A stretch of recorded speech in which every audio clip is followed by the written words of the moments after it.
warm welcome to News with Faria Idris। Pakistan मेज़बान मुल्क तुर्किया की दरख्वास्त पर अफगान तालिबान से मुज़ाकरात दोबारा शुरू करने के लिए तैयार हो गया है।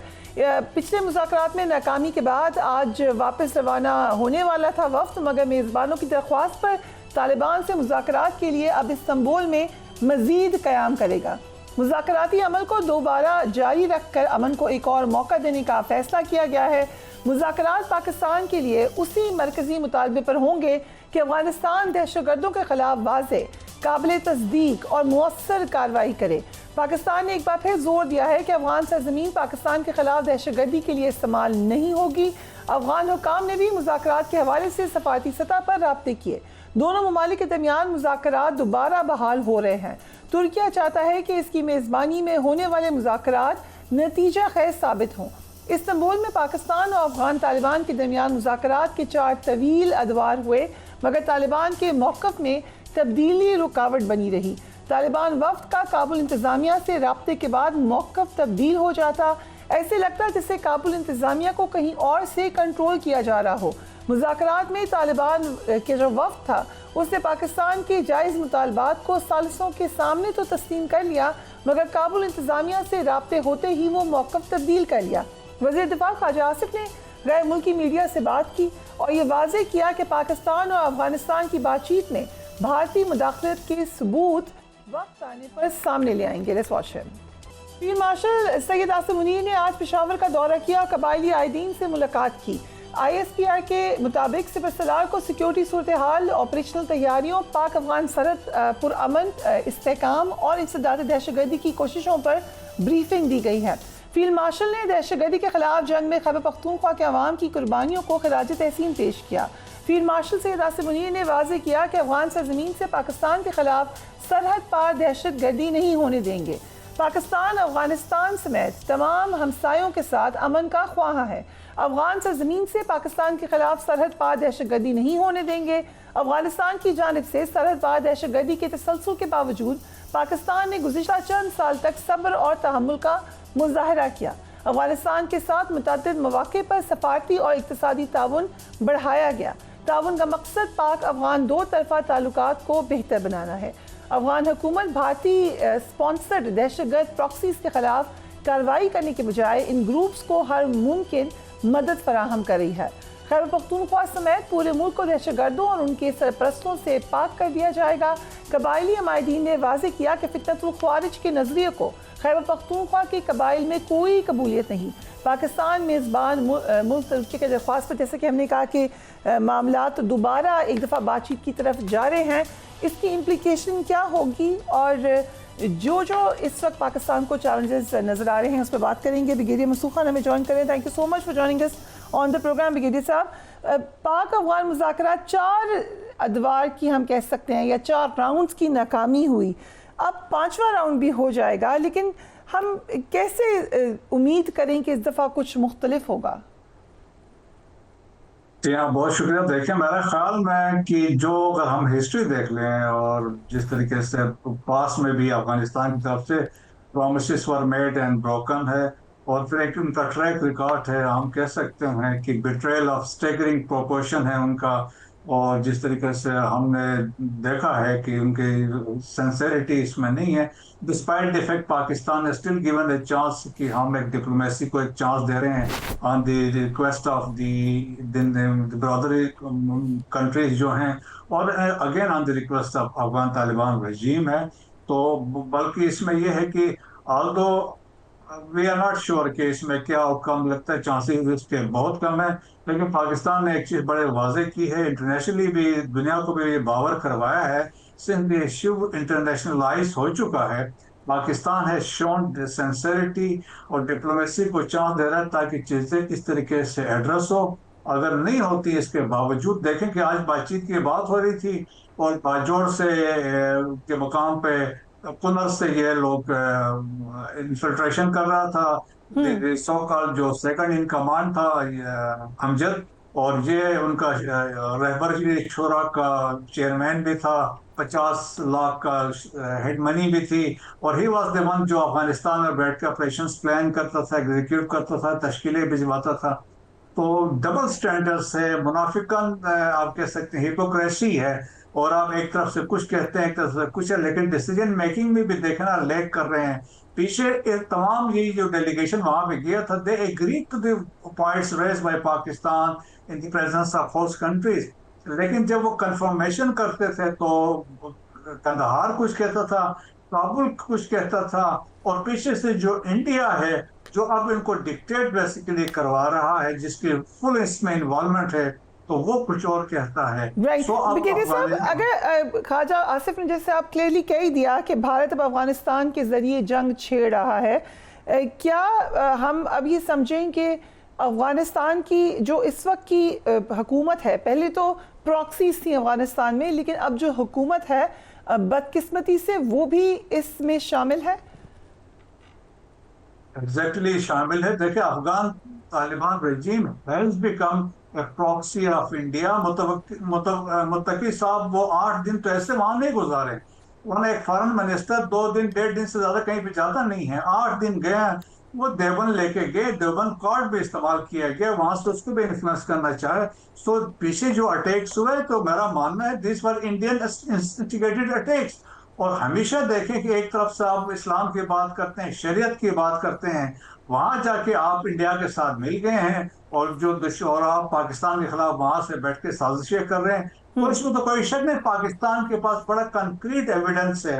अभी आप देखें ना, जो पैसा आ रहा है तो बहुत सारे जराए हैं और इंडिया की फंडिंग आ रही है। अगर देखें, $43,000 आप पे कर रहे हैं मंथली, तो गुरवली महसूद, तो समबडी इज फंडिंग। और आगे जो बाकी तालिबान दहशतगर्द ग्रुप्स हैं, उनको भी पैसा आ रहा है, वेस्ट से भी आ रहा है, इंडिया से भी आ रहा है। सो देखें कि India will never miss an opportunity. वो कभी नहीं चाहेगा पाकिस्तान का इन्फ्लुएंस काबुल में हो। सो देयरफॉर देयर इंडिया ने पास में भी कोशिश की है, वेज एंड मीन्स ढूंढी है, ताकि उसका वहां पे प्रेजेंस हो और वहां पे चीजें वो कंट्रोल करे। चाहे पीछे नॉर्दर्न अलायंस थे, अभी ये तालिबान रजीम के साथ मिल गए। सो इंडियन इंटरेस्ट है, तालिबान का अपना इंटरेस्ट है, सो दोनों अब मिल गए। दूसरी तरफ हमने देखा है कि भारत में जो प्राइम मिनिस्टर मोदी है उनके ऊपर मुसलसल प्रेशर है। राहुल गांधी खुलकर उनके ऊपर तनकीद कर रहे हैं, बार बार कह रहे हैं कोई जवाब दें आप। इधर से हम देखते हैं कि प्रेसिडेंट ट्रंप उनको बार बार एक किस्म का कोक्स करते हैं। सो एग्जैक्टली और वो खुद कह रहे हैं मैं करूंगा सिंदूर 2। इस वक्त वो अफगानिस्तान के जरिए पाकिस्तान पे प्रेशर डालने की कोशिश कर रहे हैं, क्या वो खुद भी सिंदूर 2 की तरफ आ सकते हैं? या नियर फ्यूचर में कोई चांस नहीं है। देखो, उसके लिए अगर या उनमें कोई और एडिशनल कैपेबिलिटी आई है, कुछ भी नहीं आई है, कोई एडिशनल चीज ऐड नहीं हुई है, सो उसमें नहीं है। द ओनली थिंग है कि सिंदूर 2 के कंटिन्यूटी में यही है, दहशतगर्दी है। एज ए स्टेट पॉलिसी के तौर पर इंडिया यूज कर रहा है। इंडिया अपने प्रॉक्सी से फितना और खारिज फितना और हिंदुस्तान है और अफगान तालिबान रजीम को इस्तेमाल कर रहा है टू डिस्टेबलाइज पाकिस्तान। और at the same time rhetoric से अब हमने बयानबाजियां उनकी देखी है मुख्तलिफ लीडर्स की। और अभी एक साइड त्रिशूल जो कर रहा है साउथ वेस्ट में, और जो एक बेसिकली अगेन जो है पब्लिक कंजम्पशन के लिए है, और जिसमें वो एक आइडिया दे रहे हैं कि हम कोस्टल साइड से भी सी को भी यूज कर रहे हैं, और क्रीक के एरिया से भी एक्टिविटी शो कर रहे हैं, और डेजर्ट के एरिया से भी शो कर रहे हैं। सो वहां पे एक एक्टिविटी उन्होंने जनरेट की है। और इस तरह की ये एक्टिविटी है जिस तरह किसी जमाने में जनरल सुंदर जी ने 1986 में एक उसने वो इंडियन आर्मी को मोबिलाइज करके लाए थे without the consent of the prime minister Rajiv Gandhi थे उस वक्त, उनको पता नहीं था क्या हो रहा है। सो लेकिन इस दफा यहाँ पे ये है कि जो इंडियन मिलिट्री है वो already that has been politicized, saffronized है। तो वो इंडियन मोदी के ग्राफ को ऊंचा करने के लिए वो जिस तरह के वो शोशा कर रहे हैं, लेकिन नियर फ्यूचर में कोई चांस नहीं है। They still will continue with ये जो प्रॉक्सीज है, और जिस तरीके से जो हाइब्रिड वारफेयर का यूज करेंगे, maybe after some time, maybe next year यहाँ पे कुछ पॉसिबिलिटी है। ठीक है, बड़ी अहम मीटिंग हुई आज। यूएसए और चाइना के सदूर की जनूबी कोरिया में मुलाकात हुई, 1 साल का तजारती मुआहदा हुआ। डोनाल्ड ट्रंप तो कह रहे हैं कि ये कामयाब मीटिंग थी। आगे भी हम देख रहे हैं कि अप्रैल में चीन का दौरा करने का कह रहे हैं, चीनी सदर भी अमेरिका आने का कह रहे हैं। ये कोई चेंजिंग डेवलपमेंट है वर्ल्ड इक्वेशन में, या महज एक मीटिंग है? देखें जी, इसको कहा जिस तरह यहाँ पे भी बात हुई, देयर इज ए पास। उन्होंने फॉर टाइम बीइंग एक अंडरस्टैंडिंग डेवलप की है और एक पास दरमियान में आ गया है। न्यूयॉर्क टाइम में तो बड़े अच्छे उन्होंने कैप्शन लगाई थी, उन्होंने कहा था कि Trump can claim the victory, लेकिन जो प्रेसिडेंट शी है he has walked away strongly. तो वो अब ये है, क्योंकि देखें चीजें जो चाइनीज चाहते थे वो मान ली उन्होंने, और स्पेशली उन्होंने कहा कि जी वो डेफर चीजें कर दी हैं, पोर्ट पे शिपिंग जब जहाँ पे शिप जाएंगे उन पे पेमेंट्स नहीं होगी, रेल अर्थ पे अंडरस्टैंडिंग हो गई है। So for the time being एक अंडरस्टैंडिंग हुई है बिटवीन द टू कंट्रीज। तो मेरा ख्याल में कोई हो सकता है इस फॉर एक साल के लिए, 6 महीने के लिए वो एक बातचीत हुई है। टैरिफ के मामले में एक अंडरस्टैंडिंग हो चुकी है, उन्होंने कहा हम इसको रिड्यूस कर देंगे। तो मेरा ख्याल में जनरली अब वेस्टर्न मीडिया है वो ये क्लेम कर रहा है कि इसमें प्रेसिडेंट शी जो है China that has prevailed. Okay, interesting. Brigadier Masood Khan, thank you so much for joining us on the program. We'll take a break and we will be right back.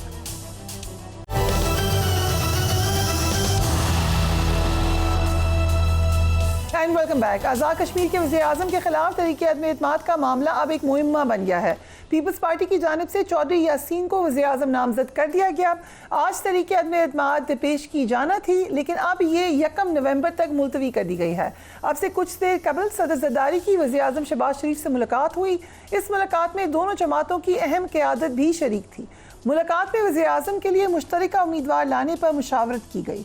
दूसरी जानिब Khyber Pakhtunkhwa assembly में आज शिबली फराज की खाली नशिस्त पर senate election हुआ। Election में तहरीक इंसाफ के रहनुमा खुर्रम ज़ीशान सेनेटर मुंतखब हो गए। Let's watch him.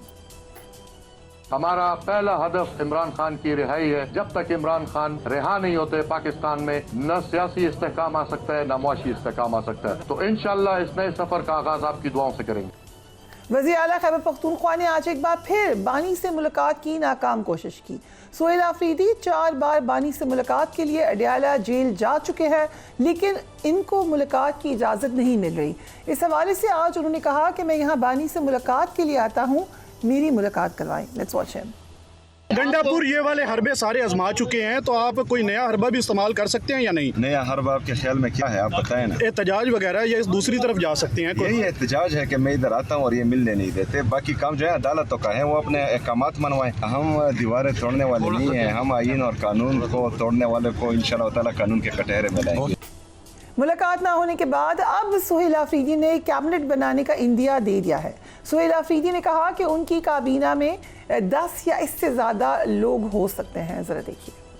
बानी पीटीआई की जानिब से कहा गया है कि आप अपनी टीम बनाएं, आपके पास फुल अख्तियारात हैं। क्या आपने फाइनलाइज कर ली है? वो हिदायत मिल चुकी हैं और तकरीबन फाइनल है और जल्द ही जो है उसका ऐलान हो जाए। ये काबीना कितने रुकनी होगी पहले फेज में? ये जो है वो देखेंगे, अभी डिसाइड नहीं होगा। डबल फिगर में होगी या सिंगल फिगर में? तो शायद डबल तक पहुँच जाए। इस वक्त अपोजिशन लीडर की तकर्री पर स्पीकर कौमी असम्बली और अपोजिशन के माबैन जब कलिश जारी है।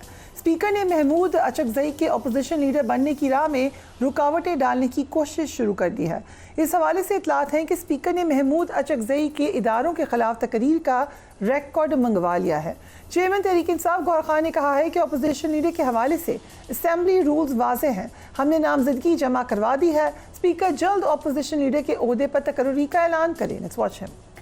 अपोजिशन लीडर का अपॉइंट होना असम्बली के रूल्स के मुताबिक है और असम्बली के रूल्स जो है वो आइन के मुताबिक बने हैं। ये आइनी तरीक़ेकार है वो अडॉप्ट करना है। और ये मैं आपको बताऊँ, रूल 39 बड़ा क्लियर है कि जिनकी अददी तादाद ज्यादा हो अपोजिशन बेंचेस पे बैठने वालों की ये उनका हक। हमने 74 सिग्नेचर के साथ अपने नॉमिनेशन जमा कर ली है महमूद खान अचकज़ई साहब की। ये हमारा हक है और मैं उनसे रिक्वेस्ट करूंगा कि जल्द से जल्द ये प्रोसेस कंप्लीट हो जाए, क्योंकि जब ऑफिस अगस्त से खाली है, क्योंकि 7 अगस्त को नोटिफिकेशन हो गया था, डी नोटिफाई कर दिया गया था हमारे leader of the opposition ever since है। इतना नहीं होना चाहिए।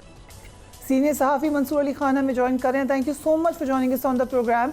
मंसूर साहब, आज़ाद कश्मीर की पॉलिटिक्स में क्या हो रहा है? 2 दिन हो गए हैं, अभी तक तहरीक अदम-ए-इत्तेमाद नहीं आई, तब्दीली हो जाएगी वहाँ पर हुकूमत की?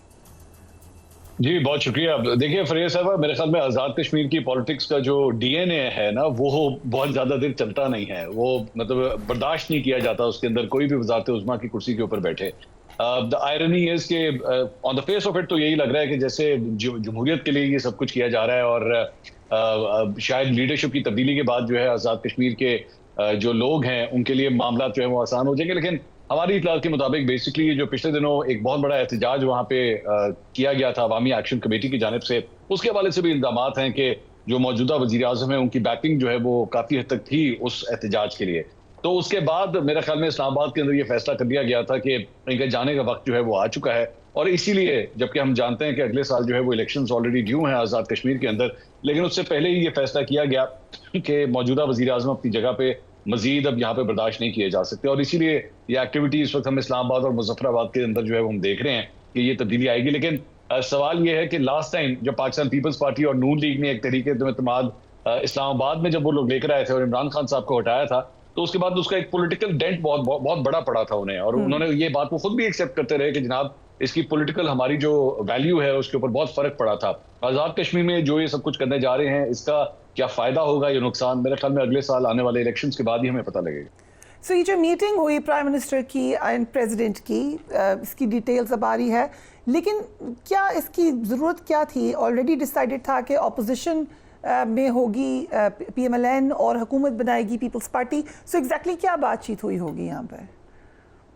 देखिए मेरे ख्याल में जो हमें ऑफिशियल वर्जन्स आपसे समझ लीजिए जो बताए जा रहे थे, जो मेरी बात हुई थी वहाँ पे, तो उनका ये कहना था कि वजीर आजम जो है वो सऊदी अरब के दौरे के ऊपर थे और उनकी वापसी का जो है वो इंतजार किया जा रहा था। और आज का दिन जो है वो इस सिलसिले में मुशावरत होनी थी। अभी थोड़ी देर पहले वजीर आजम जो है वो खुद भी एक तकरीब के अंदर वहाँ पे मौजूद थे, एक लैपटॉप स्कीम की तकरीब के अंदर मौजूद थे। तो आज जरा उनका बिजी स्केड्यूल था, लेकिन बेसिकली हमें तो यही बताया गया था कि उनका इंतजार किया जा रहा है। लेकिन अंदर की खबर ये है कि बेसिकली वजारतों के हवाले से कौन कौन सा पोर्टफोलियो किसको मिलेगा किसको नहीं मिलेगा, और कहीं ये ना हो कि दोबारा से एक प्रोटेस्ट जो है वो कहीं लॉन्च हो जाए, गलत लोगों के पास अगर कोई इंपॉर्टेंट पोर्टफोलियो चले गए तो ये ना हो कि एहतजाज जो है वो दोबारा स्टार्ट हो जाए मौजूदा वजीर आजम की बैकिंग के साथ, कहीं ऐसा ना हो। तो शायद इस वजह से जरा हर कदम जो है वो फूक फूक के उठाया जा रहा है। So coming to national assembly, speaker ने महमूद खान अचकज़ई की जो पुरानी स्पीचेस हैं उनका रिकॉर्ड मंगवाया है। लग रहा है कि वो नहीं चाहते कि महमूद खान अचकज़ई बने opposition leader. Is that so? अच्छा, इसकी बेसिकली एक हिस्ट्री है। On the face of it तो आपको ये लग रहा होगा कि शायद एक जो टिपिकल गवर्नमेंट और ऑपोजिशन के दरमियान जो एक टसल चलती है शायद ये उसी का हिस्सा है। लेकिन actually there is a personal vendetta between the speaker कौमी असेंबली एंड महमूद खान अचकज़ई साहब, और ये डेट बैक करता है तकरीबन 2013, 14, 15, 16 जब अयाज सादिक साहब उस वक्त स्पीकर कौमी असेंबली हुआ करते थे। तो बेसिकली उस वक्त महमूद खान अचकज़ई साहब जो है वो अफगानिस्तान के एक दौरे के ऊपर गए थे एक वक्त के जरिए, और उस वक्त को जो प्लान किया था वो उस वक्त के स्पीकर ने बेसिकली सारा कुछ प्लान किया था। महमूद अचकज़ई साहब जब वहां पे अफगानिस्तान गए थे तो वहां पे जाके उन्होंने चंद पब्लिक प्लेटफॉर्म्स के ऊपर चंद ऐसी तकरीरें की थी जो बड़ी काबिल एतराज थी। पाकिस्तान और अफगानिस्तान के मामला को लेके कुछ बड़ी काबिल एतराज किस्म की तकरीर की गई थी। तो उस टूर के दौरान ही महमूद अचकज़ई साहब को जो है वो अयाज सादिक साहब ने वापस बुलवा लिया था, उनको वफ्द से अलहदा करवा के वापस बुला लिया था। तो this is an old feud going on, ये महमूद अचकज़ई साहब और स्पीकर कौमी असेंबली के दरमियान। As a matter of fact पिछले एक साल में महमूद अचकज़ई साहब ने ही has been targeting speaker national assembly lot. Ayaz Sadiq साहब हम लोग बड़े हैरान होते थे कि स्पीकर को आमतौर पर इस तरह टारगेट नहीं किया जाता, प्राइम मिनिस्टर को, कैबिनेट मेंबर्स को टारगेट किया जाता है, लेकिन इनकी जानिब से जो है वो बार बार स्पीकर नेशनल असेंबली को टारगेट किया जाता। तो इन दोनों का बेसिकली एक पर्सनल इशू है जो पिछले कम से कम 10-12 साल से चल रहा है। स्पीकर कौमी असेंबली की आपने काफ़ी इंटरेस्टिंग डिटेल बताई। बिलावल ने मौलाना फजल रहमान को ऑफर किया कि वो बन जाए ऑपोजिशन लीडर, जो कि उन्होंने इनकार किया अकॉर्डिंग टू जो इतलात आ रही हैं। क्या मौलाना फजल रहमान महमूद अचकज़ई के हवाले से सपोर्ट देंगे उनको बनाने के लिए? जी हाँ, मेरे ख्याल में मौलाना साहब के हवाले से मौलाना साहब को ऑपोजिशन लीडर की सीट के ऊपर देखते हुए हुकूमत जो है वो काफी ज्यादा कंफर्ट जोन में रहती, उनके साथ एक कम्युनिकेशन का सिलसिला जो है वो रहता है। महमूद खान अचकज़ई साहब जरा निस्बतन for the last few years ज्यादा हार्डकोर कंसिडर किए जाते हैं, उनके साथ गवर्नमेंट जो है इतने कंफर्ट जोन के अंदर नहीं होती। लेकिन जाहिर बात है मौलाना साहब जो है उनको इस बात का पता है इस वक्त उनकी पॉलिटिकल ऑप्टिक्स के लिए मेरे ख्याल में ये बात सही ना होती कि अगर वो अपोजिशन की सीट संभाल लेते तो फिर कल को पाकिस्तान तरीके इंसाफ, क्योंकि it is a matter of local politics of Khyber Pakhtunkhwa, तो उनको भी इस बात का आइडिया था कि अगर मैं इस सीट के ऊपर बैठा तो हुकूमत जो है मुझसे बहुत कुछ एक्सपेक्ट करेगी और कहीं पे जो है मौलाना साहब को बहुत सी आने वाले कानून साजी के मामला के ऊपर जो है हुकूमत के साथ गिव एंड टेक भी करना पड़ेगा। तो बतौर ऑपोजिशन लीडर मेरे ख्याल में उनके लिए एक वायबल फॉर्मूला वैसे भी नहीं बनता था। तो लेकिन जाहिर बात है हुकूमत को भी इस बात का पता है कि महमूद अचकज़ई साहब को ऑपोजिशन लीडर की सीट के ऊपर बिठाने से जो है वो हुकूमत के लिए एक प्रॉब्लमैटिक एरिया डेफिनेटली डेवलप होता है। ओके, यहाँ पार्लियामेंट में के हवाले से बार बार चमगोइयाँ सुन रहे हैं। 18th अमेंडमेंट के हवाले से कुछ मामला तब्दील हो सकते हैं, NFC अवार्ड के हवाले से हो सकते हैं। 27वीं तरमीम का जब पूछो तो यही कहा जाता है कि हमारा इस्तेकाक है, अगर हमारा आपस में इतफाक हो गया तो आ जाएगी। क्या 27वीं तरमीम आने जा रही है? देखिए, 18वीं तरमीम के हवाले से जो एतराज़ात हैं या कुछ रिजर्वेशंस हैं वो कोई नई नहीं है। मेरे ख्याल में मैं और आप हम दोनों ही जानते हैं कि ये इमरान खान साहब के दौर से जो है वो रियासत के जो मुतल्लिका इदारे हैं वो ये समझते हैं कि उसके अंदर बहुत से लूप होल्स हैं, बहुत से फॉल्ट्स हैं जिनको बेसिकली ट्यूनिंग करने की जरूरत है। लेकिन माजी के अंदर जो है इसको रेजिस्ट किया गया, खास तौर पे पाकिस्तान पीपल्स पार्टी की जानिब से तो बहुत सेवेरली रेजिस्ट किया गया। लेकिन अब जो है वो एक दफा दोबारा मेरे ख्याल में अटेम्प्ट होने जा रही है और पाकिस्तान पीपल्स पार्टी को ऑन बोर्ड लाने की कोशिश की जा रही है। लेकिन पाकिस्तान पीपल्स पार्टी जो है अभी भी अपनी रिजर्वेशन लिस्ट के साथ वहां पे मौजूद है। 27वीं आईनी तरमीम के हवाले से इस्लामाबाद के अंदर जो है वो पिछले कई हफ्तों से, बल्कि as a matter of fact मेरे ख्याल में तो अब कहना चाहिए महीनों से अफवाहों का बाजार जो है वो गर्म है। लेकिन on the face of it come से कम पब्लिक डोमेन में बड़ा इसको जिसे कहते हैं ना टाइट लिप्ट रखा हुआ है, बिल्कुल टाइट गुफ्तगू हो रही है, बिल्कुल इसको लीक नहीं होने दिया जाता। सरगोशियां हो रही हैं, मेरे ख्याल में एज सच किसी सोर्स के जरिए जो है इसको इसकी कंफर्मेशन भी करना बहुत डिफिकल्ट है। सो मेरे ख्याल में जब तक एक डॉक्यूमेंट जो है वो टेबल ना हो या पब्लिक डोमेन में ना आए उससे पहले it is all just guest work. अब तक तो पीपल्स पार्टी यही कह रही है कि उनको किसी मुसव्वदे का पता नहीं है। नून लीग के ज़राए कहते हैं कि तरमीम आ रही है, हम ला रहे हैं, बल्कि ओपनली कह रहे हैं वो ये बात। तो सो क्या कोई सीक्रेट मुसव्वदा तो नहीं है फिर दोबारा? नहीं, मेरे ख्याल में जिस तरह मैंने आपसे कहा ना, सीक्रेट मुसव्वदा तो है, ऐसा नहीं है कि नहीं है, आपस में बातचीत तो है। और पाकिस्तान पीपल्स पार्टी भी जो है वो ऐसा नहीं है कि उनको पता नहीं होगा और वन फाइन डे वो जब नेशनल असेंबली में आएगी तो पता लगेगा जनाब बिल जो है वो टेबल हो गया। ऐसा नहीं है। Pakistan Peoples Party totally on board होगी, अगर होगी तो, और अगर नहीं होगी तो ऑब्वियसली ये नहीं आएगा। लेकिन सीक्रेसी के साथ आखिर तक इसको जितना सीक्रेट रखा जा सकेगा वो रखा जाएगा। लेकिन जो मेन लोग हैं, जो डिसीजन मेकर्स हैं, जाहिर बात है उनकी नॉलेज में होगा ये सब कुछ। लेकिन पब्लिक डोमेन में जो है वो ये तमाम रहनुमा यही इंप्रेशन देंगे कि हमें कुछ नहीं पता, हमारी नॉलेज के बगैर ये सब कुछ हो रहा है। और अल्टीमेटली जब मंजूर कराने की बारी आएगी तो हाथ खड़ा करके उसको एक्सेप्ट भी करेंगे। सो सीक्रेसी जो है वो काफी ज्यादा रखी हुई है। मेरे ख्याल में चंद ही लोग हैं, उंगलियों के ऊपर गिने जा सकते हैं शायद, जिन्हें 27वीं आईनी तरमीम की असल इंफॉर्मेशन जिनके पास इस्लामाबाद में होगी। अभी तक जिसे आप कह सकते हैं ना सेकंड टियर या थर्ड टियर लीडरशिप इन सियासी जमातों की, उन तक भी इसकी भिनक जो है वो नहीं होने दी गई। जो नए चीफ मिनिस्टर है खैबर पख्तूनख्वा के, यंग हैं, एग्रेसिव हैं, फायरी स्पीचेस कर रहे हैं, लेकिन वो मुलाकात उनकी नहीं होके दे रही है। ये होगी मुलाकात? देखिए, अल्टीमेटली तो मेरे ख्याल में आपको मुलाकात करवानी पड़ेगी। अब सिर्फ सवाल ये है कि एक कॉइन टॉस, जिस तरह कहते हैं ना, कॉइन टॉस सिचुएशन एक चल रही है कि जनाब हेड्स आएगा पहले या टेल्स आएगा। सो यहाँ पे जो है वो यहाँ पे भी इसी चीज का इंतजार किया जा रहा है। अफरीदी साहब ने मेरे ख्याल में आज कम से कम असेंबली के बाहर जो है वो मीडिया से गुफ्तगू करते हुए कहा है कि जी 10 रुकनी काबीना जो है वो हमने फॉर्मुलेट कर ली है, अनाउंस नहीं की है लेकिन फॉर्मुलेट कम से कम जरूर कर ली है।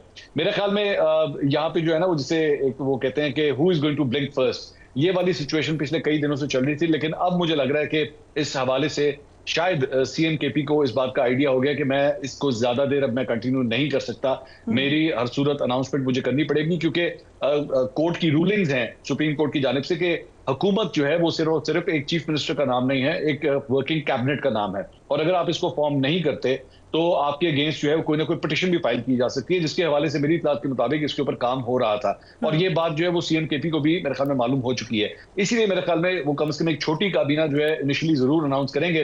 और मेरे ख्याल में वंस वो कर देते हैं तो we are going to go past that stage जहां पे एक बिला वजह की जिद की सिचुएशन जो है वो क्रिएट हो चुकी थी। और उसके बाद शायद उनकी इमरान खान साहब से मुलाकात करवा भी दी जाएगी। मेरी इत्तलात के मुताबिक जो वफाकी हुकूमत है उसमें कम से कम जो एक क्लोजर किचन कैबिनेट है प्राइम मिनिस्टर की, वो ये समझती है कि उनकी मुलाकात जो है वो हो जानी चाहिए। लेकिन बात वही है कि क्या मुलाकात पहले होगी या पहले कैबिनेट अनाउंस होगी। मेरे ख्याल में अगर पहले कैबिनेट अनाउंस हो गई तो शायद उनकी इमरान खान साहब से मुलाकात के जो चांसेस हैं वो काफी ज्यादा ब्राइट हो जाएंगे। Right, interesting. So Sohail Afridi के हवाले से आपका क्या तासुर है? अली अमीन गंडापुर की तरह ही होंगे या मुख्तलिफ होंगे? नहीं, आई थिंक डेफिनेटली डिफरेंट होंगे। गंडापुर साहब जो है वो एक एक्सपीरियंस कैंपेनर रहे हैं। उन्होंने पाकिस्तान तहरीक इंसाफ के साथ बड़ा पुराना उनका साथ रहा है। लेकिन एक्सपीरियंस के साथ जो है वो फिर जाहिर बात है उसके चंद प्रोज एंड कॉन्स भी होते हैं। प्रोज के अंदर अगर हम बात करें तो डेफिनेटली उनको तमाम इदारों को साथ लेके चलना, कम्युनिकेशन के चैनल्स खुले होना। आपके जितने कम्युनिकेशन के चैनल्स खुलते हैं पॉलिटिक्स के अंदर आप उतने ही ज्यादा कामयाब तस्वुर किए जाते हैं। तो गड्ढापुर साहब जैसा एक एक्सपीरियंस कैंपेनर अगर इस कुर्सी के ऊपर नहीं बैठ सका और अल्टीमेटली उनको एक कुर्सी छोड़नी पड़ी, तो जो सुहेल अफरीदी साहब हैं वो तो फिर भी एक बड़े नए मतलब प्लेयर है ना इस सारे मामले के अंदर। एज सच गवर्नेंस के हवाले से कोई इतना अभी एक्सपीरियंस नहीं है, लेकिन अगर आप गवर्नेंस के हवाले से एक्सपीरियंस की बात करें तो वो तो मरियम नवाज का भी नहीं है। लेकिन दूसरी साइड के ऊपर मेरे ख्याल में जो उनका एक रोल है, जिस लाइक बैटिंग टीम के अंदर शाहिद अफरीदी का एक रोल हुआ करता था, जब उनको भेजा जाता था कि जनाब आपका काम सिर्फ और सिर्फ बॉल को बाउंड्री के पार पहुंचाना है, आपने परवाह नहीं करनी कि आप कितनी गेंदों का सामना कर रहे हैं। मेरे ख्याल में सुहेल अफरीदी भी इमरान खान के शाहिद अफरीदी बनने के लिए जो है वो ग्राउंड में उतारे गए हैं कि आपका काम है मास्टर ब्लास्टर किस्म की एक इनिंग्स खेलना, आपने भड़कते हुए जो है वो बयानात देने हैं, आपने एहतजाज करने हैं, प्रोटेस्ट करने हैं, जलसे करने हैं। अगर आप यही देख लीजिए कि अभी तक आपकी उनकी कैबिनेट नहीं बनी, लेकिन उन्होंने एक अवामी राब्ता मुहिम का भी आगाज कर दिया, जलसे भी कर दिए उन्होंने, जिरगा भी कर दिया उन्होंने। तो बेसिकली मेरे ख्याल में उनका ये रोल जो है उनको दिया गया कि आपने कम से कम जो पॉलिटिकली हमारा वोट बैंक है केपी के अंदर उसको इंटैक्ट रखना है, किसी सूरत केपी को अपने हाथ से जाने नहीं देना। पंजाब के अंदर ऑलरेडी ग्रिप काफी लूज हो चुकी है, इंटरनल फाइटिंग्स पंजाब के अंदर चल रही हैं, सिंध के अंदर पाकिस्तान तरीके से आपके नजर नहीं आ रही। तो जो अपना होम ग्राउंड है केपी का, उसके वोट को जो है वो आपने सीमेंट करना है, वो किसी सूरत आपके हाथ से निकलना नहीं चाहिए, जिसकी वजह से काफी प्रोएक्टिवली वो ये काम कर रहे हैं। आईएसएफ से जो है वो माजी के अंदर उनका ताल्लुक है, तंजीमी ढांचा पाकिस्तान तरीके इंसाफ का जो है वो भी उनको इस वक्त सपोर्ट कर रहा है, सोशल मीडिया भी उनको सपोर्ट कर रहा है। सो मेरे ख्याल में जिस रोल के लिए उनको कम से कम इमरान खान साहब ने ग्राउंड में उतारा है, वो रोल मेरे ख्याल में वो पूरा अदा कर रहे हैं। सो गवर्नर खैबर पख्तूनख्वा की तब्दीली की भी बातें हो रही हैं, इज दैट अ पॉसिबिलिटी? मेरे ख्याल में ये मैं शेख रशीद साहब वाली वो जो सलाहियत है ना मेरे पास वो नहीं है प्रेडिक्शन करने की कि जनाब एक हफ्ते के बाद तो ईद के बाद ये होगा और बकरा ईद के बाद बड़ी कुर्बानी होगी। आई कैन डू दैट, मुझे इसके बारे में आइडिया नहीं है। मेरे ख्याल में जब तक मेरे पास कोई ठोस सबूत इस बारे में मौजूद ना हो, I don't think I can comment on that. चलिए, हमने कोशिश की थी कि आप प्रेडिक्ट कर दें। मरियम नवाज की बतौर वज़ीर आला कारकर्दगी कैसी है, पंजाब में क्या इम्पैक्ट है उनकी कारकर्दगी का? अच्छा, इंटरेस्टिंगली मेरी जो एक्सपेक्टेशंस थी कि मरियम नवाज साहबा जो हैं वो कोई शायद इतना जो ओवर एक्सपोजर हो रहा है, the pictures and all that, हम लोगों को शायद मुझे और आपको इसके ऊपर डेफिनेटली एतराज होगा कि जनाब ये ओवर एक्सपोजर किया जा रहा है। हर जगह तस्वीर, जो जगह आप देखें वहां पे उनकी तस्वीर, डब्बों पे तस्वीरें, बस स्टॉप के ऊपर तस्वीरें, रेडियो के ऊपर तस्वीरें, हर जगह तस्वीरें जो है वो लगाई जा रही हैं, हर जगह। आई मीन मैं तो शायद अब वो जगह ढूंढता हूँ कि जहाँ पे उनकी तस्वीर नहीं होती है, मैं तो वो जगह ढूंढने की कोशिश करता हूँ। लेकिन I think it is making a little bit of difference definitely. मैं चूंकि अभी रिसेंटली मैं बल्कि अपने एक प्रोग्राम का आपको हवाला देता हूँ, मैंने एक यूनिवर्सिटी के अंदर एक प्रोग्राम किया और यूनिवर्सिटी आप जानते हैं यंगस्टर्स वहां पे मौजूद, नौजवान वहां पे मौजूद, और आमतौर पे वो बड़ा पीटीआई का एक सॉलिड वोट बैंक है वहां पे यूथ के अंदर खास तौर पे। बट इंटरेस्टिंगली मुझे बड़ी हैरानकुन वहां पे एक तब्दीली नजर आई कि थोड़ा सा टिल्ट जो है वो आया है इस साइड के ऊपर कि जनाब डेवलपमेंट के काम जो है वो हो रहे हैं ऑन ग्राउंड। हम देख रहे हैं कि गवर्नमेंट मशीनरी काफी एक्टिव हुई हुई है, सफाई सुथराई के मामला तो, स्मॉग का इशू आजकल लाहौर में बड़ा हॉट टॉपिक बना हुआ है, इसके हवाले से भी गवर्नमेंट कम से कम कोशिश करती हुई दिखाई दे रही है to actually handle this menace. तो मरियम नवाज साहब ने मेरे ख्याल में कम से कम जो सिचुएशन कम से कम 8 फरवरी 2024 की थी, इवन दो उसी इलेक्शन के रिजल्ट के अंदर ये हुकूमत बनी हुई है, लेकिन ऑन ग्राउंड मेरे ख्याल में जो उस वक्त सिचुएशन थी शायद उसमें कम से कम 10 या 15% का मेरे ख्याल में एक इंप्रूवमेंट जरूर आई है। दूसरी जगह पे पाकिस्तान तरीके इंसाफ भी पंजाब के अंदर कोई रेजिस्टेंस शो नहीं कर रही। जो ऑपोजिशन लीडर थे पंजाब असेंबली के, वो ऑलरेडी आप जानती हैं कि वो इस वक्त नाअहल हो चुके हैं, सीट उनकी उनके हाथ से जा चुकी है। जो तंजीमी ढांचा है पाकिस्तान तरीके इंसाफ का वो तकरीबन नॉन एक्टिव है। आलिया हमजा साहिबा यहाँ की चीफ ऑर्गेनाइजर थी पीटीआई पंजाब की, वो अंडरग्राउंड हो चुकी हैं क्योंकि वो उनको भी सजा हो चुकी है, तो वो पब्लिक कोई डोमेन में आ ही नहीं सकती। तो मेरे ख्याल में मरियम नवाज साहबा के लिए इस वक्त बिल्कुल एक ओपन ग्राउंड है यहाँ पे पंजाब में खेलने के लिए, and she is trying to utilize that quite carefully. Okay, आपने आलिया हमजा का जिक्र कर ही दिया, उनके खिलाफ भी हम सोशल मीडिया पर कैंपेन देख रहे हैं। पीटीआई के लोगों की तरफ से तनकीद होती है, ये जायज़ तनकीद है या असल में उनको टारगेट किया जा रहा है? नहीं, ये तो ऑलरेडी एक टसल चल रही है। वो जिस तरह अभी थोड़ी देर पहले हम पेशावर और इस्लामाबाद की टसल की हम बात कर रहे थे, तो इसी तरह पीटीआई इस्लामाबाद और पीटीआई लाहौर के दरमियान या पंजाब के दरमियान भी एक टसल चल रही है, that is Salman Akbar Raja versus Alia Hamza. अगर आपको याद होगा, बड़ा एक अगली किस्म का आपस में टसल हुआ था, जो पब्लिक डोमेन में एक दूसरे के खिलाफ जो है वो बयान दे दिए गए थे। उस वक्त बड़ों ने, पीटीआई के बड़ों ने जो है वो उस मामले को रफा दफा तो उस वक्त करा दिया था, लेकिन आप कह सकते हैं कि शीशे के अंदर जो है वो क्रैक आ चुका है। वो क्रैक जो है वो अभी तक पूर्ण नहीं हो सका और वो यही पब्लिक डोमेन के अंदर सब कुछ हो रहा है। आलिया हमजा साहिबा का ये कहना है कि जनाब मुझे पैगाम मिला इमरान खान साहब का, मैंने 2 लोगों को जो है डी नोटिफाई कर दिया। बाद में अगले ही दिन सलमान अकबर राजा साहब ने कहा कि जी इमरान खान साहब ने तो ऐसा कोई पैगाम दिया नहीं है। अब आखिरी इतलात के मुताबिक जेल में जाकर जब उनकी बहन ने उनको बताया कि इस तरह 2 लोगों को आलिया हमजा साहिबा ने डी नोटिफाई किया, तो इमरान खान साहब ने कहा कि मैंने तो ऐसा कोई पैगाम नहीं दिया। आलिया हमजा साहिबा ये कहती हैं कि मुझे तो यही पैगाम दिया गया था। सो एक मिसअंडरस्टैंडिंग, अब आई डोंट नो ये हो गई है या क्रिएट की गई है, लेकिन ये दोबारा एक पब्लिक डोमेन के अंदर ही जो है 2 पार्टी के बड़े लीडर जिस तरह का आपस में जो है वो एक्सट्रैक्ट शुरू कर दें तो पार्टी के लिए बहुत एम्बैरेसिंग होता है। ऊपर से लेकर सिर्फ अंदाजा कीजिए कि नीचे जो एक कॉमन वर्कर है, जो मोहल्ले के लेवल का या यूनियन काउंसिल लेवल का जो एक वर्कर है, वो क्या देख रहा होगा कि हमारे बड़ों के दरमियान क्या लड़ाइयां चल रही हैं। सो इसलिए पीटीआई के अंदर, पंजाब के अंदर जो है कम से कम तंजीमी ढांचे के हवाले से बहुत बुरे हालात हैं। बट आई हैव टू से दिस कि कम से कम उनका जो वोट बैंक है, पीटीआई का जो स्पेसिफिक वोट बैंक है, उसके ऊपर कोई बहुत ज्यादा फर्क नहीं पड़ा है। मेरे ख्याल में शायद 10% का 15% का जो मैंने नून लीग को भी थोड़ा सा एक एज दिया था, उस हद तक ही फर्क पड़ा है। मेरे ख्याल में आज भी एक बहुत बड़ी पॉपुलैरिटी इमरान खान साहब की पंजाब में मौजूद है। Right, so let's talk about the prime minister Shahbaz Sharif. क्या पूरे 5 साल करके पाकिस्तान में हिस्ट्री बनाएंगे, पहले वजीर आजम जो कि अपनी टर्म पूरी करेंगे?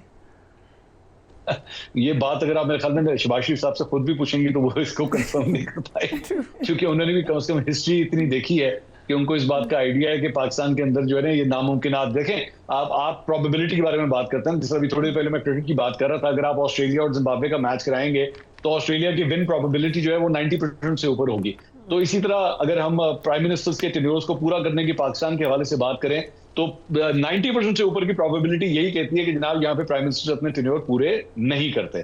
तो इसलिए शहबाज शरीफ साहब, हाँ अलबत्ता इस वक्त शीरो शक्कर हुए हैं, बिल्कुल सब कुछ ठीक चल रहा है, सेम फ्रीक्वेंसी है, जिस तरह गाड़ी के 2 पहिए होते हैं लेफ्ट के और राइट के, बिल्कुल इकट्ठे जो है वो साइमल्टेनियसली आपस में ऑपरेट कर रहे हैं। लेकिन एक रोड ब्लॉक आता है, एक स्पीड ब्रेकर आता है, और वो जो आपस में एक साइमल्टेनियस एक जो रिएक्शन चल रहा होता है वो एकदम टूट जाता है। इमरान खान साहब के दौर में भी यही हुआ था, आपको याद होगा, पहले 2 साल बड़े जबरदस्त चल रहे थे, सब कुछ ठीक था, लेकिन आहिस्ता आहिस्ता आहिस्ता जो है वो आपस में कोई ना कोई कंफ्यूजन जो है वो आती रही। फिलहाल तो कम से कम जो ट्रैक रिकॉर्ड फिलहाल चल रहा है 2024 8 फरवरी 2024 से लेकर अब तक, वो तो बहुत अच्छा चल रहा है। बल्कि as a matter of fact इस वक्त as we speak right now खबरें तो ये भी हैं कि जनाब शहबाज शरीफ साहब के मार्क्स जो हैं वो इतने अच्छे हैं कि सिर्फ मौजूदा सेटअप के लिए नहीं, अगले सेटअप के लिए भी शायद अभी भी वो फेवरेट ही करार दिए जाते हैं। तो स्टिल इट सीम्स गुड, लेकिन then again this is Pakistan, यहाँ पे कुछ भी हो सकता है। Mansoor Ali Khan, thank you so much for joining us, very interesting debate. हम एक ब्रेक लेते हैं, we will be right back.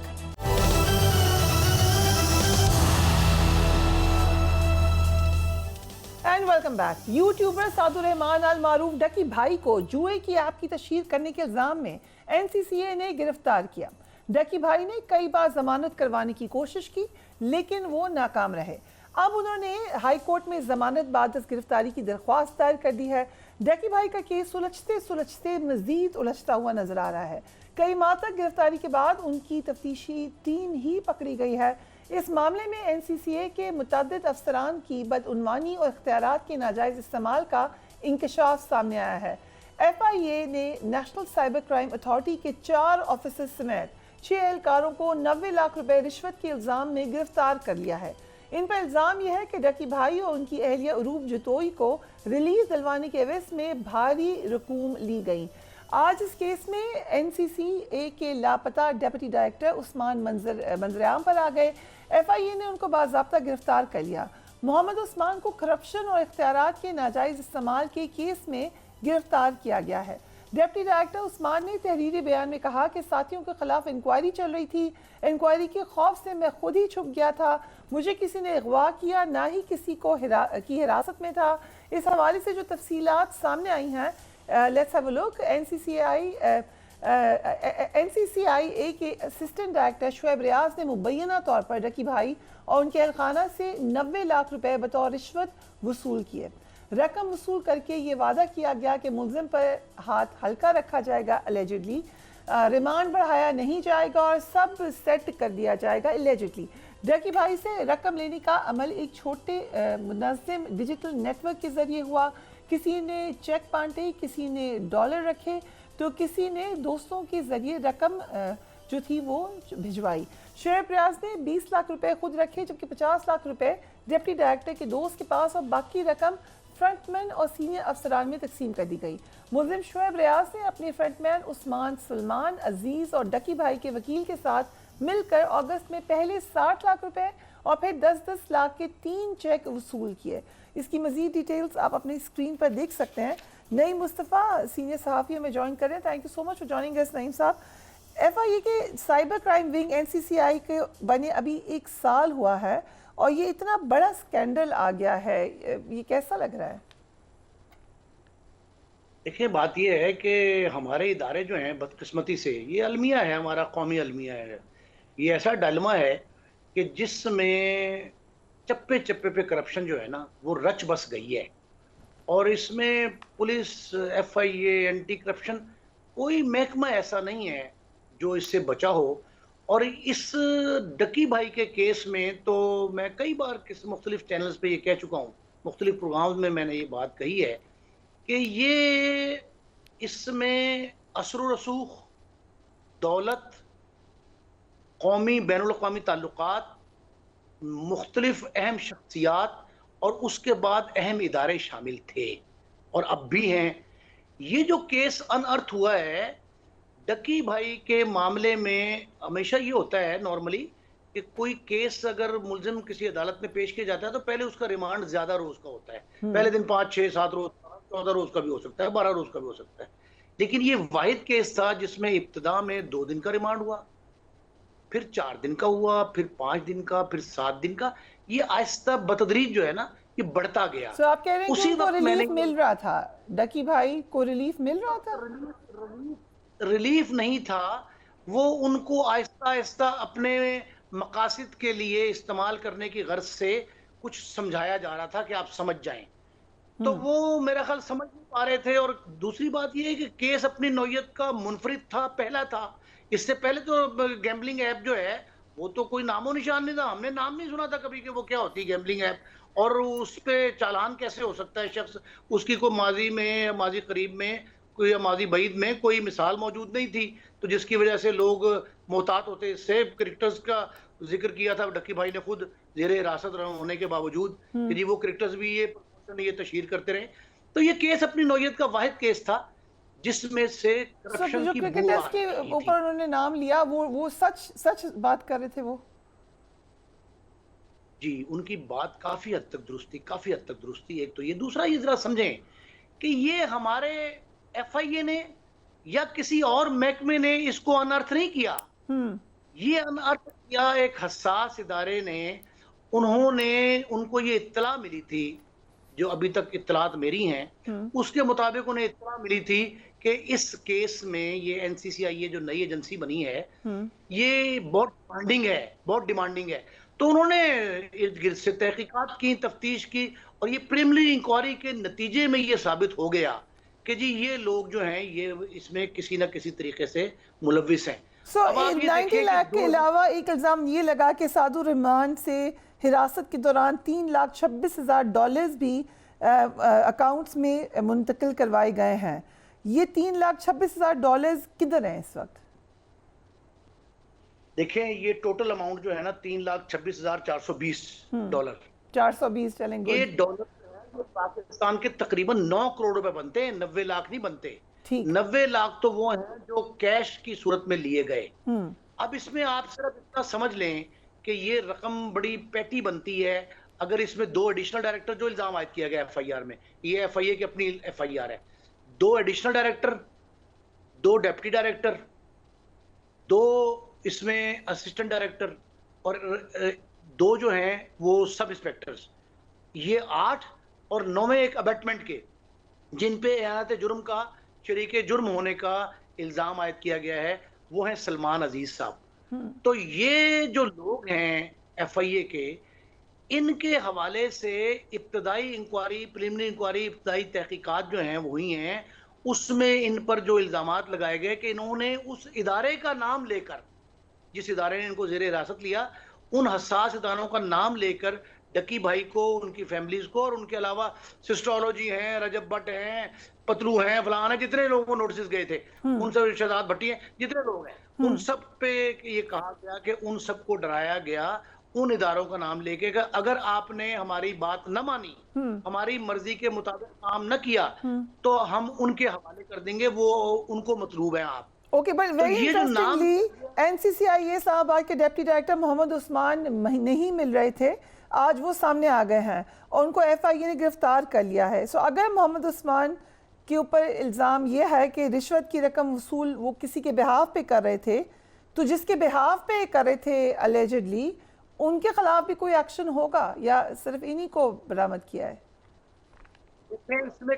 इसमें मोहतरमा कई पर्दा नशीनों के नाम आएंगे, लेकिन एक बात ये समझें कि इस केस में दो, एक उस्मान साहब रावलपिंडी वाले, वो लाहौर के बेसिकली लेकिन वहां तैनात FIA पिंडी इस्लामाबाद में, दूसरा एक सारिम खान सब इंस्पेक्टर, उनके नाम जब मंजर आम पे आए कि वो गुमशुदगा लोगों में शामिल हो गए हैं और उन पे अगवा का मुकदमा उनका जो है ना दोनों का दर्ज हो गया। रावलपिंडी में अगवा का मुकदमा दर्ज हुआ, अदालत में जेर समात रहा, हाई कोर्ट तक वो लोग पहुंच गए, अदालत ने इनको बुलाया, पहले कहा 3 दिन में पेश करें FIA को, फिर उनसे कहा कि 1 हफ्ता ले लें आप। अब वो आहिस्ता आहिस्ता केस भी दब गए। ये पहले अगवा के मुकदमा दर्ज करा दिए इनकी बेगमात ने, इनके अहले खाना ने। अब वो जो सामने आए हैं उस्मान साहब, तो ये 13 रोज 14 रोज बाद की बात है। ये 9 से 10 रोज या 10 से 11 रोज जो हैं, ये पहले जेरे हिरासत रहे, जेरे तफ्तीश रहे, इन लोगों से सारे मामलात पूछे गए और इनकी रोशनी में बाकी लोग, अब टोटल लोग जो इस वक्त FIA की कस्टडी में हैं और जिनको मुकदमात का सामना है, वो डक्की भाई के अलावा दीगर मुकदमात की तफ्तीश भी कर रहे थे। I was going to ask that कि उनका अब क्या होगा? जो और लोग हैं, टिकटॉकर्स हैं, सोशल मीडिया इन्फ्लुएंसर्स हैं, मैं आपके जो नाजरीन हैं उन तक ये नाम पहुंचाना चाह रहा हूं। एडिशनल डायरेक्टर हैं पंजाब NCCIA के सरफराज चौधरी, फिर डिप्टी डायरेक्टर हैं जवार अहमद, फिर डिप्टी डायरेक्टर मोहम्मद उस्मान, फिर डिप्टी डायरेक्टर हैं अयाज खान, फिर शुएब रियाज असिस्टेंट डायरेक्टर हैं, मुश्तबा जफर असिस्टेंट डायरेक्टर हैं, यासर रमजान सब इंस्पेक्टर हैं, अली रजा सब इंस्पेक्टर हैं। ये 8 लोग हैं और सलमान अजीज 9वें हैं। इनके अबेटमेंट का इन पे इल्जाम है। आप ये देखें, 9 के अलावा बहुत सारे लोग जो हैं, जो प्राइवेट लोग कहे जा रहे हैं, इनको प्राइवेट लोगों को शामिल करके भी इन तक पैगामात पहुंचाए गए हैं मुख्तलिफ यूट्यूबर्स पर। ये मीडिया इन्फ्लुएंसर्स जो हैं, इनसे कहा गया, इनके अहले खाना से कहा गया कि आपको हम रिलीफ दे सकते हैं प्रोवाइडेड के आप हमारी बात मान लें। तो नाम लेंगे कौन से यूट्यूबर्स हैं, ये कौन लोग हैं? कोई नाम है हमारे पास उन लोगों के जिनको मैसेज गए? ये 11 से 12 नोटिस जारी हुए थे। ओके, मुझे एग्जैक्ट सारे नाम नहीं याद है। कोई और गिरफ्तारी होने जा रही है किसी और यूट्यूबर की? उनकी गिरफ्तारी नहीं होगी, उनकी कोई गिरफ्तारी नहीं होगी। फिलहाल डक्की भाई का जो केस है, आपने कहा ना पेचीदा हो रहा है, मेरा ख्याल है कि ये अपने मंतकी अंजाम तक, हल तक जा रहा है, पेचीदा नहीं हो रहा, ये हल तक जा रहा है। लेकिन इसमें मैंने ये कहा था कि डक्की भाई के केस के कोख से कई नए केसेस जन्म लेंगे, मैंने ये 1.5 माह पहले कहा था। So डक्की भाई का क्या होगा, ये तो बता दीजिए, what will happen to him? Ducky भाई कानून को फेस करेंगे और अब देखें, अब तो कानून को जिनके थ्रू फेस कर रहे थे वो तो खुद कानून को फेस कर रहे हैं, अब किसके थ्रू फेस करेंगे वो? अब नई टीम आ रही है। आज आपको पता है कि खुर्रम शाह नए सरबराह लग गए हैं FIA साइबर क्राइम्स के। वो जो साहब थे उनकी जगह पे नए आज DG साहब आ गए हैं। ठीक। एक दूसरा ये है, जब ये NCCI बनी थी तो उस वक्त मैंने आज चैनल के प्रोग्राम में, GNN लाहौर से प्रोग्राम था, उसमें ये अर्ज किया था कि यहाँ एक शख्स हैं, उनका नाम है हशमत कमाल, वो सरबराह हैं इस साइबर क्राइम के। ठीक। और FIA के सरबराह। उनके वालिद मोहतरम को मैं जानता हूँ, वो कमाल शाह साहब IG थे, मुख्तलिफ सूबा में IG पंजाब पुलिस भी रहे, IG खैबर भी रहे, तो मेरी उनसे शनासाई थी। वो बड़े डेड ऑनेस्ट आदमी हैं, बड़े वेरी अपराइट। उनके बेटे उनसे भी ज्यादा ऑनेस्ट हैं, हशमत कमाल। और हशमत कमाल साहब से जब प्राइवेट में, वो मीडिया पे नहीं आते, वो इतनी तशहीर के ख्वाहिशमंद नहीं है, बल्कि तशहीर के खिलाफ हैं वो। ओके, चले, सो यू होपफुल कि मामलात बेहतर हो जाएंगे? Very hopeful. ये मंतकी अंजाम की तरफ जा रहा है। ठीक है। और देखो, डक्की भाई ने तो फेस कर लिया, जो मैक्सिमम हो सकता था। उन्होंने तो देखे, पहला मुकदमा था, लेकिन NCCI के बनने के बाद भी उन्हें तो ऐसा लगता था कि सोने की चिड़िया हाथ लग गई। राइट। नहीं मुस्तफा साहब, thank you so much for joining us. Interesting details आपने हमें दी हैं, जरूर कमेंट कीजिएगा इस पे। आज के लिए इतना ही। Do take care of yourself. Allah Hafiz.